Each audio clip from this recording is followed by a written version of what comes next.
Now on BBC One, in a change to the published edition, which will be shown next Monday, Jane Corbin presents tonight's Panorama. Tonight, as Parliament debates the Arms for Iraq scandal, Panorama follows the trail begun 2 years ago when we revealed the part played by Matrix Churchill in building Saddam's war machine. We talked to the man who spied for Britain but ended up in the dock. And we reveal how government ministers allowed UK Limited to arm Iraq.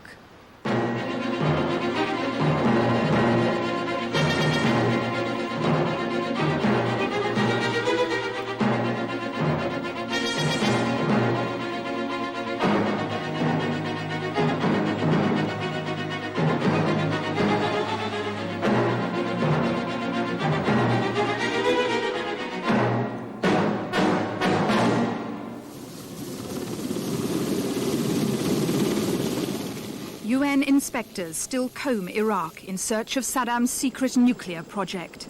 These are the first pictures ever seen of NASA, 7 square kilometres dedicated to the production of weapons on the from Matrix Churchill.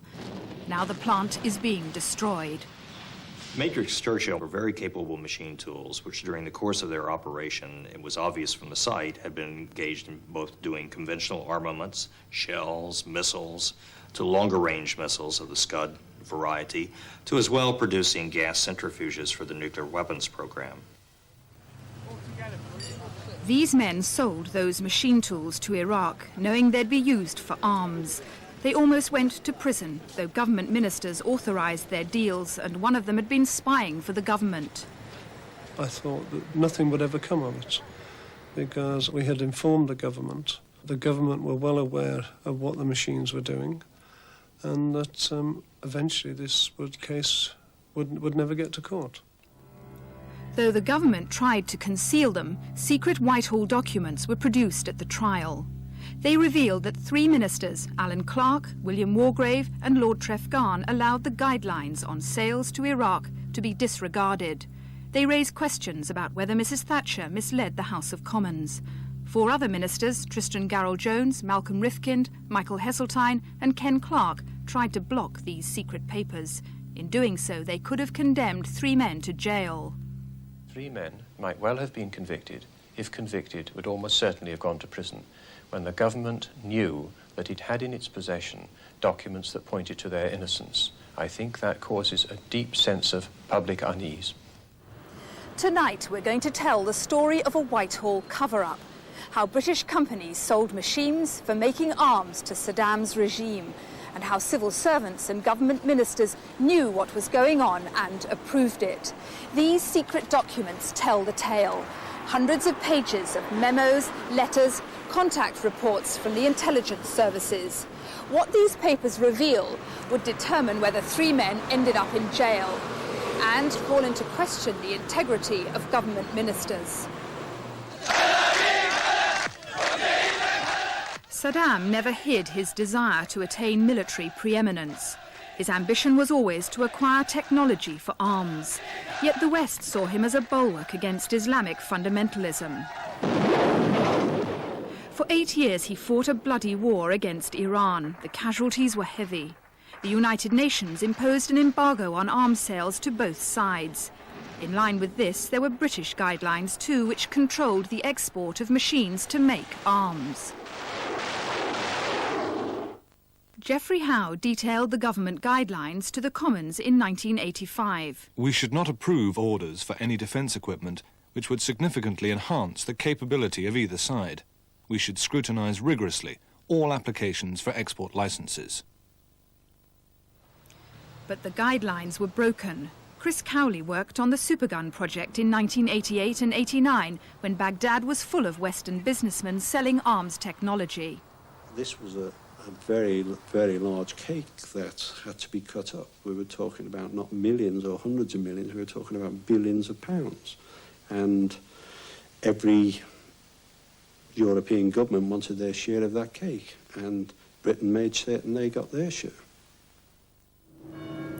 It was to Coventry that Saddam's engineers came to look for weapons technology. This is the home of Matrix Churchill, makers of computer-controlled lathes that machine metal parts. sophisticated tools that can make everything from car parts to components for nuclear bombs. There was a delegation visited the factory in early '87, really looking for the purchase of machine tools. And what did they want those machine tools for? For munition production. Particularly, the contracts were for 80mm mortar casings, 122 and 155mm shell casings. Machine tools make other tools, and they make the armaments themselves. If you don't have them, you depend upon directly importing the armaments from other states. Now, that's very difficult to do, easy to detect, and subjects you to tremendous pressure.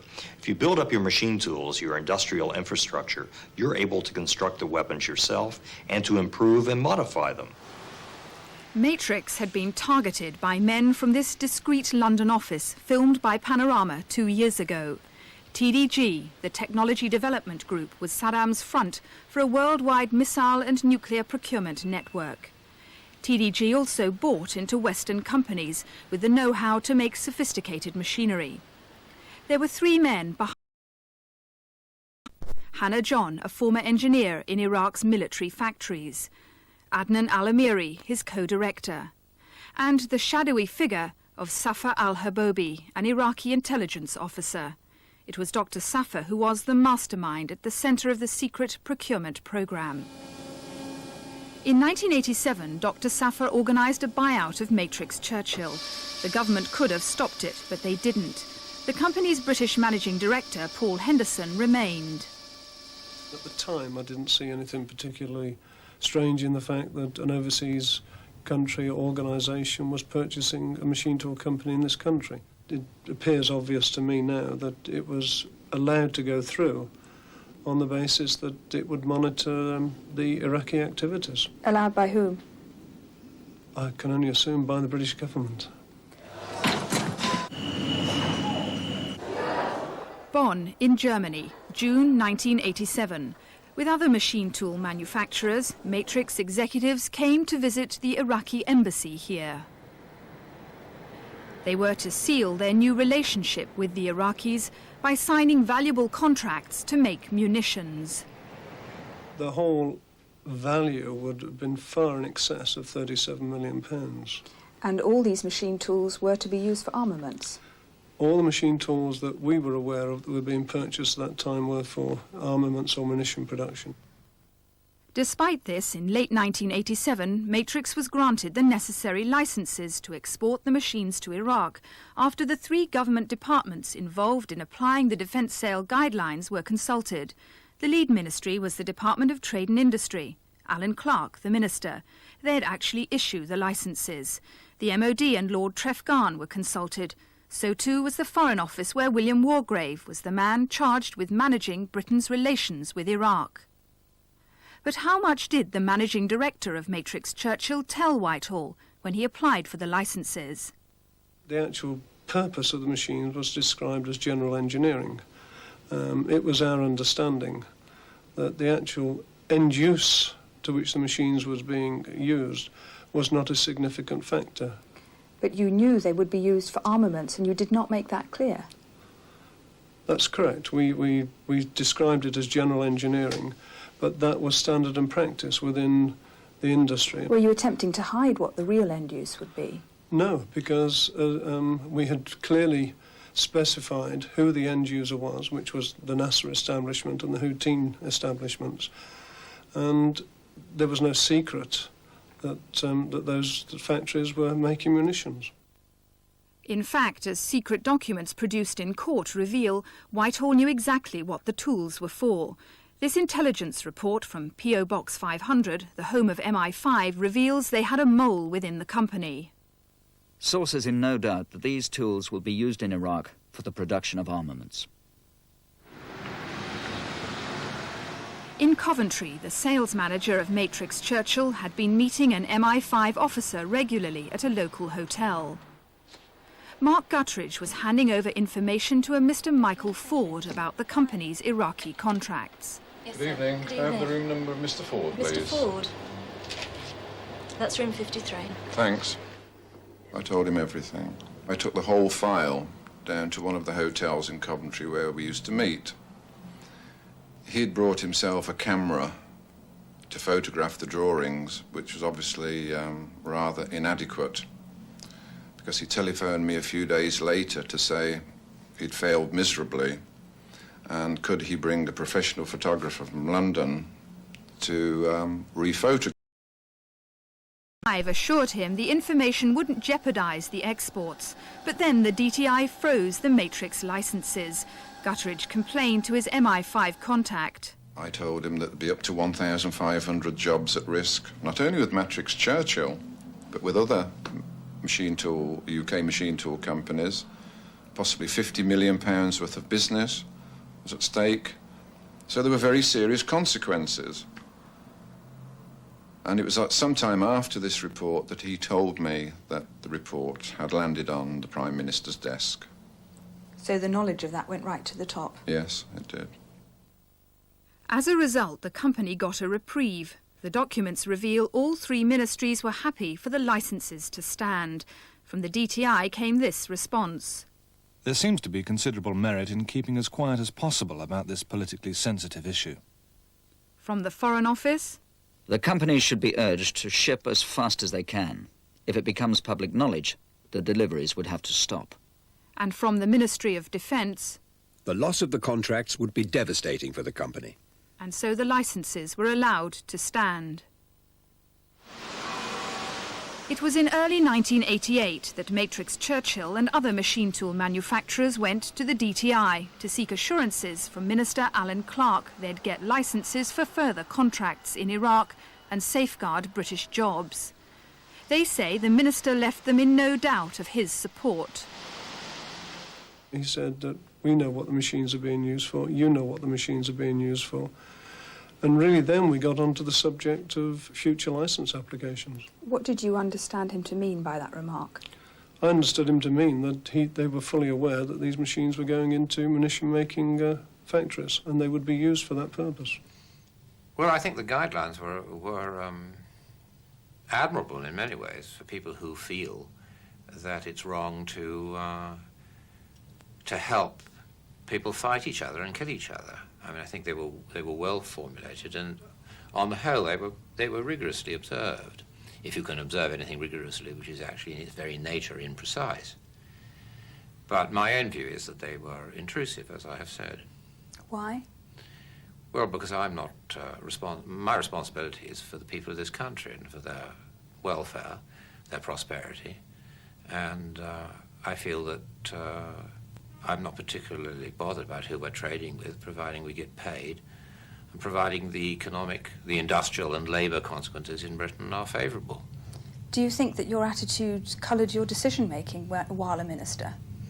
Well, it coloured my attitude was my attitude, but I would have said it covered decision-making where I was empowered to take decisions.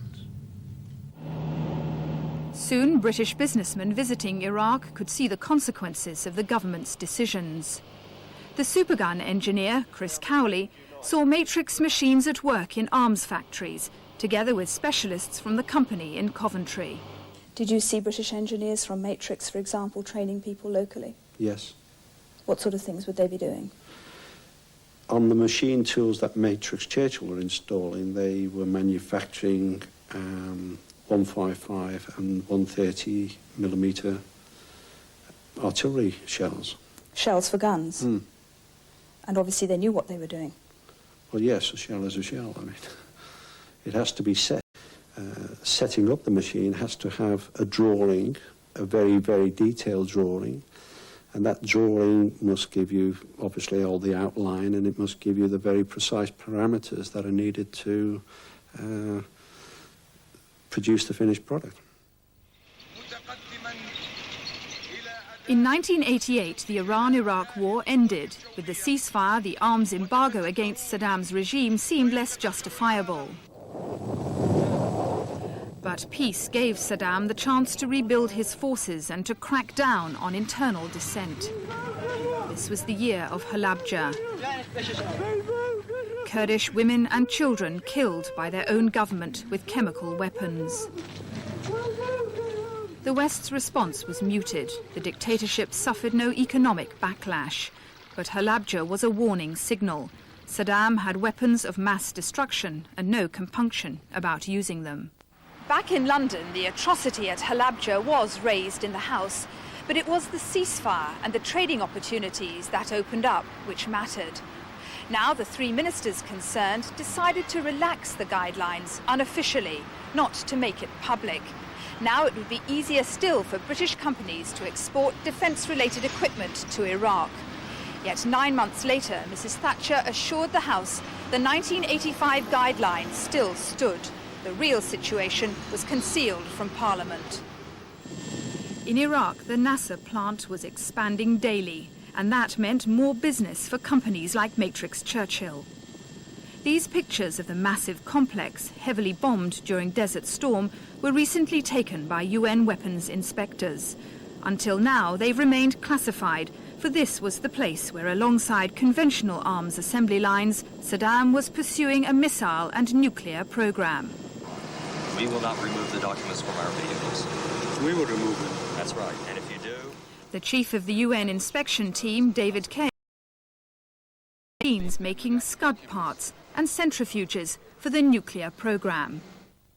These were very capable machine tools, flexible, so they could be used, reconfigured very rapidly to be used to make different parts of it.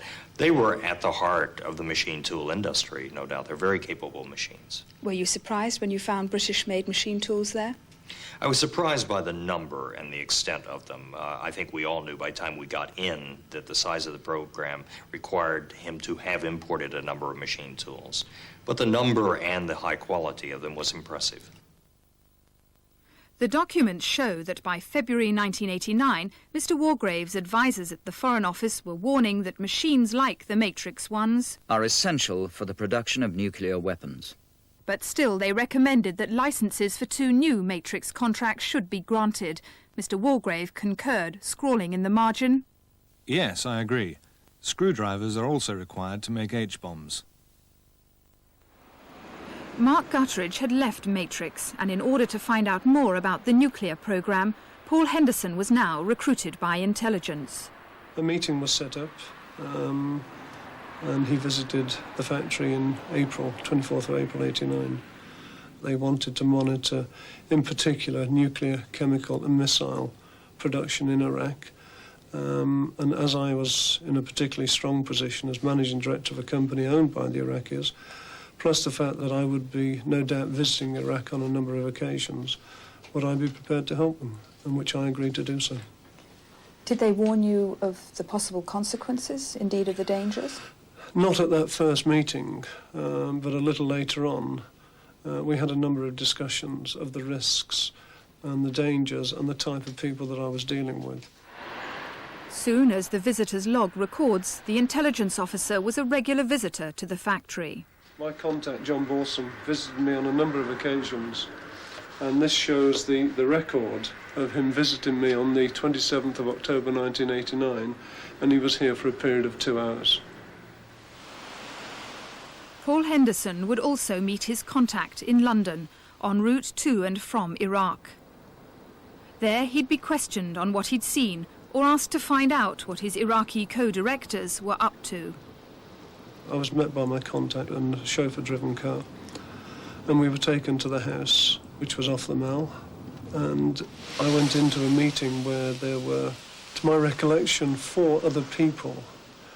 I was only introduced to them by first names, and we spent best part of the day talking about Iraqi contracts, projects, site locations of the factories in Baghdad, and also people that were running the factories, and also the economical situation.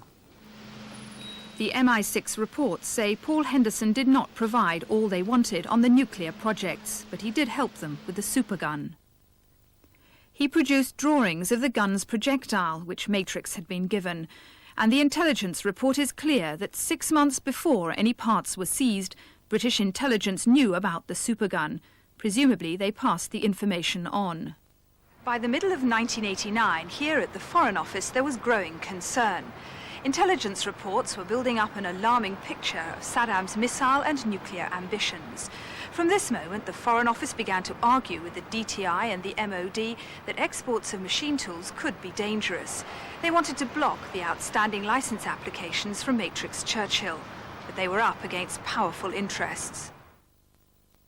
By now, the memos to William Wargrave from Foreign Office officials show they were convinced that Matrix Churchill, owned by the Iraqis, was part of a procurement network for the nuclear, chemical and missile programme and... Contrary to the assurances of the manufacturers, its high-technology machines have been shipped to the major Iraqi munitions establishments. And so Mr. Wargrave wanted to refuse the licences. But in other parts of Whitehall, civil servants were briefing their ministers to fight the Foreign Office line and issue the export licences. At the DTI, Lord Trefgarne's officials took full advantage of the secretly relaxed guidelines. Though they admitted the machines they'd cleared for export were now making arms in Iraq, they argued that the latest consignment under consideration would not, under the more relaxed interpretation of the guidelines, be of direct and significant assistance in the conduct of offensive operations in breach of the ceasefire. At the MOD, Lord Trefgarne had been replaced as Minister for Alan Clark. The officials briefing him didn't mince their words. Approval of these licences would be inconsistent with present policy. But the MOD official advised, we could produce a reasonably convincing defence if questions arose in public about the supply of these lathes. Things came to a head a week later on a November evening in the House of Lords, where the three ministers, Wargrave, Clark and Trefgarne, met to decide about the licences. The minutes record that Mr. Wargrave was defeated by the determination of his two colleagues that licences should be granted for two new Matrix contracts. But as the documents make clear, Mr. Wargrave only agreed to further licences on one condition. Any parliamentary questions or public condemnation arising from the issue of the licences should be dealt with by the DTI. Do you regret the actions that you took? The way that you did push for the export of defence-related items to Iraq? I always regarded it as my duty to push for it, because the guidelines were flexible in their interpretation. They went for consideration to a committee, and I would always push for favourable treatment, and I knew that other ministers would restrain that. It was a perfectly legitimate and honourable argument. The Foreign Office may have tried to restrain that action, but actually they lost out, and a lot of it did go ahead. Did they? You were the winner. Was I? So, what lay behind the Foreign Office's capitulation? Mark Higson was a desk officer in the Iraqi section at the time. He was present at meetings where the Matrix licences were discussed. Iraq was seen as the big prize, holding the second largest oil reserves in the Gulf, and there were important trade considerations. So what did that mean when it came to the export of machine tools? It meant that the guidelines on exporting machinery to Iraq were dealt with flexibly. And those machine tools were exported? Yes, they were. But Parliament at the time believed that there were guidelines in place to prevent that happening.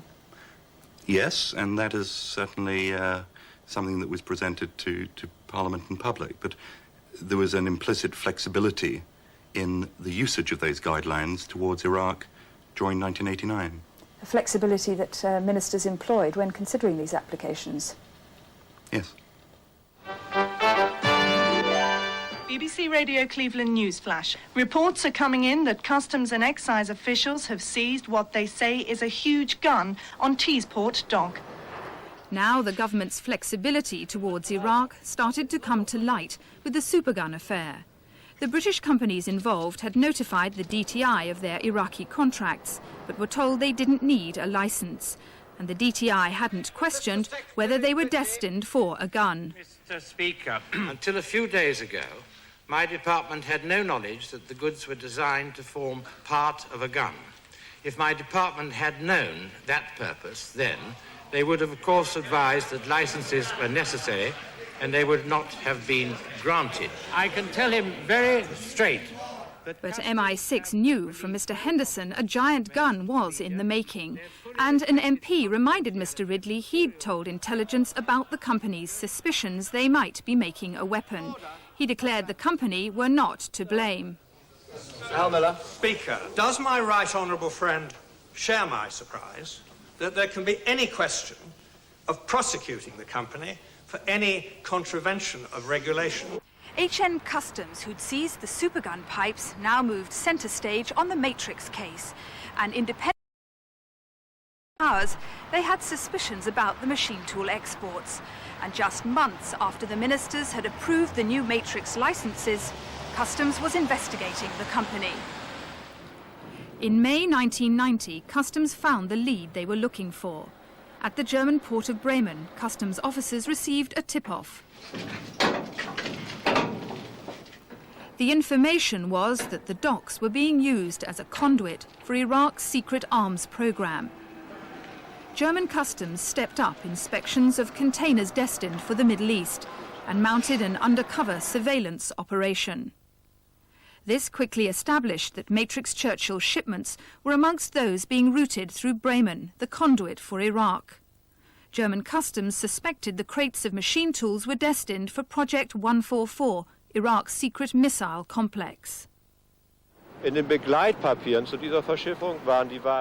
documentation accompanying these shipments, the goods were declared as spare parts for machinery. In the 17th or 18th of May 1990, we gave this information to British Customs in London, who then made inquiries at Matrix Churchill.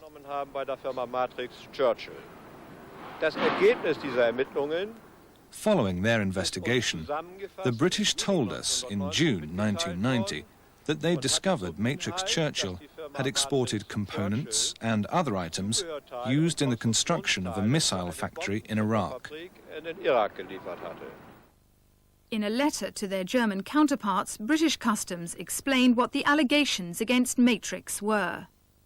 2 export licenses were involved, in which we allege that the Department of Trade were misled as to the ultimate end user, and also the use to which the machines would be put. Customs raided this container yard, but too late. The Matrix machines were on their way to Iraq. However, they did find copies of DTI export licenses, the very ones granted by the ministers in November. But regardless of Whitehall's role, Customs pressed ahead with their investigation of Matrix. I spoke to the intelligence service, and basically they said they would speak to somebody at Customs and Excise, and they more or less told me that I didn't really have much to worry about. It was a routine investigation and not to get overly concerned. The Whitehall documents revealed the DTI were highly agitated by the prospect of a Customs raid. Are ministers willing to have the 1987 and subsequent decisions made the subject of courtroom argument? They went on. The dirty washing liable to emerge from the action proposed by Customs and Excise will add to the problem posed by the gun. For the DTI, the timing is extraordinarily embarrassing. Nicholas Ridley's office wrote tersely to the Commissioner of Customs. You assured me that the visit would be used for fact-finding only, and no action would be taken as a result without consulting ministers. And Mr. Ridley himself wrote to Mrs. Thatcher, emphasising that if Customs pursued Matrix and damaged relations with the Iraqis, Britain stood to lose £1 billion in trade credits. William Wargrave, Member of Parliament. But now events were moving towards their climax. The Iraqi ambassador welcomed Mr. Wargrave to a party. You know that this house used to be my sister's house? Yes. Astonishingly, Parliament was about to be told all guidelines were now to be abolished. But in Baghdad, Saddam was moving troops towards Kuwait. Ministers' summer holidays would be ruined. I'm going south of France. I'm rather counting the days. Soon British troops would face weapons made by British machines. I think it was a policy decision that was wrong in formulation, wrong in execution, and very, very hazardous for the world. So 1990, but it waited 2 years later, we would have been facing a situation, the consequence of which I think anyone would be very foolish to predict the outcome of today. On August the 2nd, Saddam invaded Kuwait. But only hours before the tanks rolled in, the DTI had given clearance for the latest batch of Matrix machines. They were destined for a shell-making factory and a rocket artillery project. On the 1st of August, I actually telephoned Michael Culligan at the Department of Trade and Industry regarding a number of licences that were outstanding, both for Matrix Churchill and other companies. And during that conversation, he informed me that all the licences had now been cleared, except for 5 machines which were... So you had that conversation literally on the eve of the Iraqi invasion of Kuwait? Absolutely, 24 hours before. I think our attitude on this is very much coloured now by the fact that we did actually subsequently go to war with Iraq. But in the middle 80s, it didn't look as if this was likely at all. One couldn't have predicted it. And it's a risk that is always present when you're selling to dictatorships. You just have to weigh up the probabilities and weigh that probability against the economic advantages of the trade. But now all trade with Iraq was frozen. The last batch of Matrix machines stayed in the Coventry factory. It was then that Panorama revealed what had been happening, broadcasting details of secret Matrix documents showing machines were destined for Iraqi munitions plants. At MI6 headquarters, they decided to drop Paul Henderson. He'd had his last meeting with the mysterious Mr. Balsam. On the 16th of October, Henderson was arrested. I tried to make contact because I had a telephone number to call. I left a message, but I never heard from them again. They never returned any of the calls. Why do you think that was? They were distancing themselves from me. The Whitehall machines swung into action to bury the most incriminating documents, like this study of... The way in which UK Limited is helping Iraq to set up a major indigenous arms industry. Originally unclassified, it now became restricted.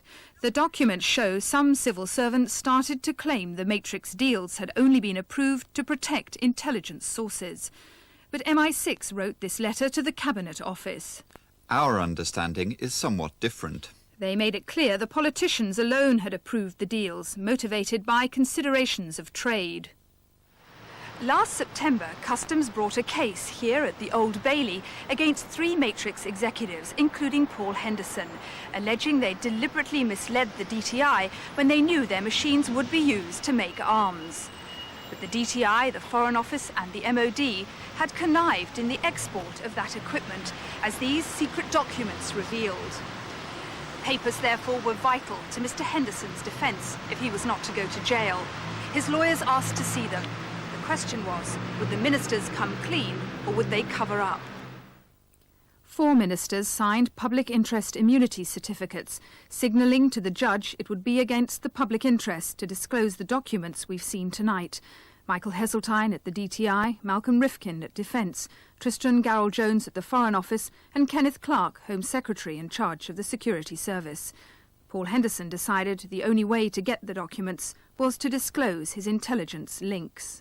I felt at the end of the day that I had no alternative. I had a choice to make. I either disclosed my contact or sat back and took the risk of being sent to prison, and I wasn't prepared to do that. Mr. Robertson. Yes, my lord. It was a high-risk strategy, but it worked. The trial opened at the Old Bailey at the beginning of October. It was an extraordinary occasion. A screen was erected so intelligence officers could give evidence. On all those occasions, the judge read the documents you've seen tonight and overruled the ministers. Yes, he did. He said the papers were vital to the defence, and from that moment the case began to unravel. Mr. Henderson's counsel was then able to effectively cross-examine witnesses and highlight his client's bravery. Absolutely. Mr. Henderson was a very brave man. Together with all the problems, the pressures on his business from media coverage, financial pressures, to take this extra risk, he was extremely brave. You remember giving him this book, which is called Republic of Fear? Yes. Which was a book that had been published in 1989, and you invited him to read it to understand just how dangerous the characters and personalities he was dealing with were. Yes. So were the ministers wrong to try and withhold the documents? The Attorney General argued in the House there was no cover-up. This is a complete misunderstanding of the law. This is a complete misunderstanding of the law in this area, and thus a distortion of the truth. It is the law, expressly enunciated by the courts, that ministers of the Crown have a duty to claim public interest immunity, either in respect of specific documents or recognised classes of documents would in principle be contrary to the public interest. This duty cannot be waived. But other eminent lawyers disagree. They argue that ministers shouldn't have tried to block the papers. There was never anything in them to damage the public interest. We start from the fundamental principle of ministerial responsibility. A Secretary of State holding a great office is not a small dog to be dictated to. He has to make his own judgment, which must be a conscientious one, as to whether certain documents really need the protection of public interest immunity. I stress public interest. That is not the same as party political interest or government interest. It has to be an informed, conscientious judgment in the public interest. If he comes to the conclusion that the documents need that protection, he is obliged to issue the certificate, and the judge may then decide the point. The deeply worrying aspect of this case, to lawyers and I think the public generally, is that 3 men might well have been convicted, if convicted, would almost certainly have gone to prison, when the government knew that it had in its possession documents that pointed to their innocence. The documents made clear the part played by ministers like Alan Clark. Before the trial, he'd told Customs he'd acted on the assumption the machine tools were for civilian applications. You knew that the Iraqis would not be using the current orders for general engineering purposes, but would be using... But in court, the defence cross-examined him over 2 days, using Whitehall minutes the government had tried to keep secret. Mr. Clark's story then appeared quite different. Let him say what he knew. If you had said, of course, the Iraqis will be using the current orders for general engineering purposes only, that could not be the case, to your knowledge. Well, it's our old friend being economical, isn't it? With the truth? With the actuality. There's nothing misleading or dishonest to make a formal or introductory comment that the Iraqis would be...